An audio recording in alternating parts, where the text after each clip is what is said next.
E a acusação criminosa em cima de Felipe Melo, que é alvo de BO por constranger jovem alvinegro.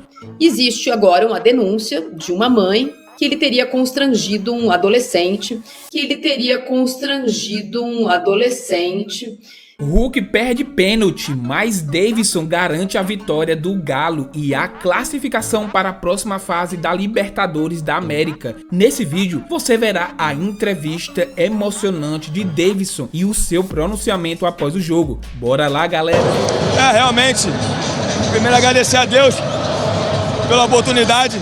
Eu não poderia deixar de falar da minha esposa, que está lá em cima, lá de calça branca e camisa preta, que é a pessoa mais importante na minha vida. Ela sabe de todo o processo que eu passei, de todas as coisas que eu venho passando ainda. Ela sabe do trabalho, minha dedicação, né? Hoje, né, um cara só pensando em jogar futebol e ajudar o Galo, essa massa maravilhosa, que todo apoio até o último minuto. Eu não tenho palavra para agradecer. Fico feliz por mais uma vez estar repetindo talvez uma história que eu vivi no meu antigo clube, né? Antes do que eu estava, que era o Cuiabá, depois do Palmeiras. Eu vivi momentos maravilhosos, tem um gol muito importante. Toda a minha comemoração, a maior retenção da Libertadores, que pra mim foi um gol muito importante, vai ficar marcado na minha vida. Então eu dedico esse gol à minha esposa sempre, porque é a pessoa mais importante da minha vida. Então, e essas lágrimas vai chorar muito ainda hoje? Eu sou um cara muito emotivo. Eu me emociono muito porque só eu e ela sabem que a gente vive todos os dias, o que a gente passa, a luta que a gente tem dia a dia, batalhando, fazendo o máximo para a escolha dar certo. E graças a Deus, Deus sempre aponta para mim, o cara que, por muitas das vezes, é questionado pela minha forma de ser, meu jeito, mas Deus me abençoa, não só a mim, como todos.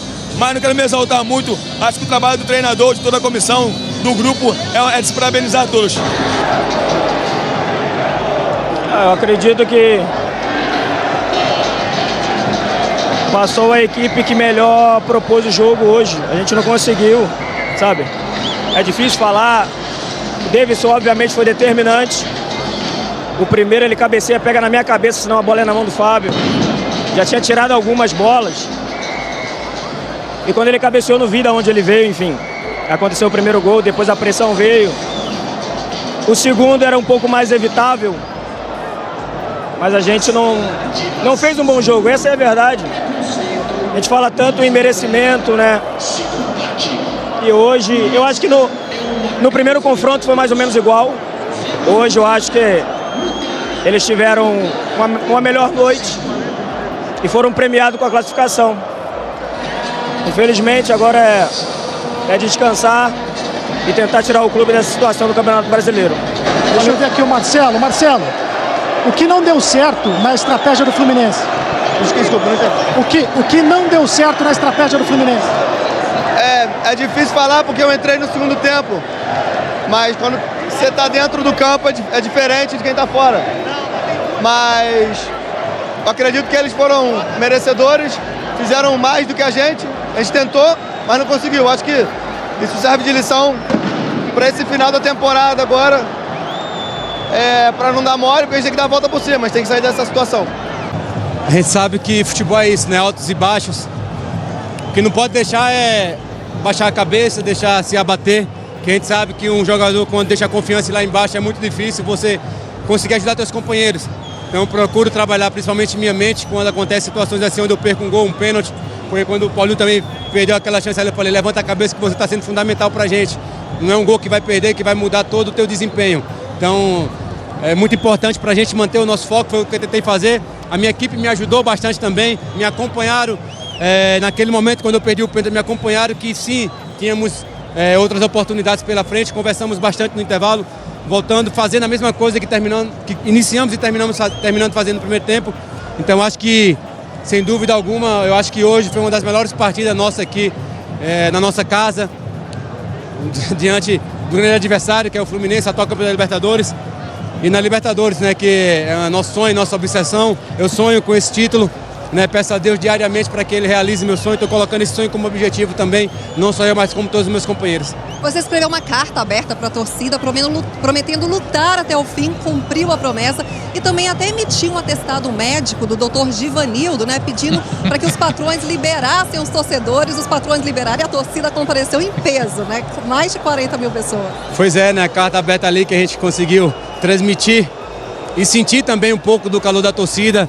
que é com a gente, um pouco da história do clube, onde eu, com a minha voz ali, consegui implantar também para que incentivasse não só eles na arquibancada, mas principalmente a gente aqui dentro de campo. Foi fundamental, né, para a gente entender essa história toda do clube, a defesa com o pé do Vitor, né, o atacante que o Vitor escorregou, enfim, o gol do Luanzinho, comemoração de Ed Carla, entre outras coisas que eu falei ali. O atestado médico eu não posso assinar, mas minha esposa é médica, ela assina por mim. Doutor Givanildo? Ou se não, doutor Givanildo, quem sabe. Mas assim, muito feliz, né? Primeiro, agradecer a Deus, não posso esquecer de agradecer a Deus por esses momentos e a toda essa massa aí que está sempre nos apoiando, e com certeza eles foram mais um em campo hoje com a gente. Existe agora uma denúncia de uma mãe que ele teria constrangido um adolescente, e o Felipe Melo até divulgou uma nota dizendo que ele está concentrado no jogo ou no banco que ele vai sentar e que depois ele vai falar sobre isso. Queria que você falasse um pouquinho disso, porque os ânimos estão um pouco à flor da pele, né? E me parece que no caso do Fluminense, a situação no Campeonato Brasileiro deixa isso mais evidente. E no caso do Felipe Melo, o fato dele ter sido tão massacrado pelo que aconteceu contra o Botafogo, tão personagem da derrota que recolocou o Fluminense na zona do rebaixamento, e não ser um personagem que consta com a simpatia de outras torcidas a não ser da sua, deixa ele ainda mais reativo nessa história.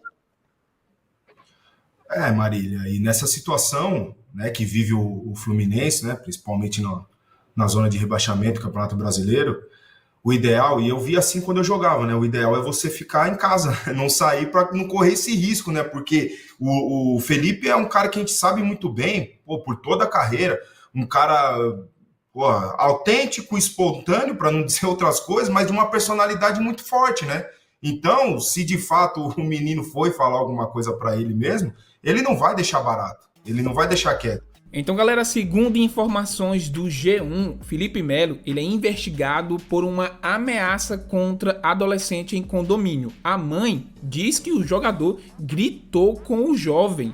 O G1, ele tentou entrar em contato com o Fluminense, que é o time que o Felipe Melo se encontra hoje, que disse que não vai se pronunciar a respeito do caso. A assessoria do atleta afirmou que o atleta está concentrado e vai falar sobre as acusações após a partida pela Libertadores da América. Então você viu aí que o Fluminense ele acabou sendo, né, eliminado pelo Atlético na Libertadores. Então a situação para o Felipe Melo não tá agradável. Felipe Melo, o jogador do Fluminense, está sendo acusado porque disseram que ele ameaçou e gritou com uma adolescente em um condomínio que se encontra onde? Na Barra da Tijuca, na zona oeste do Rio.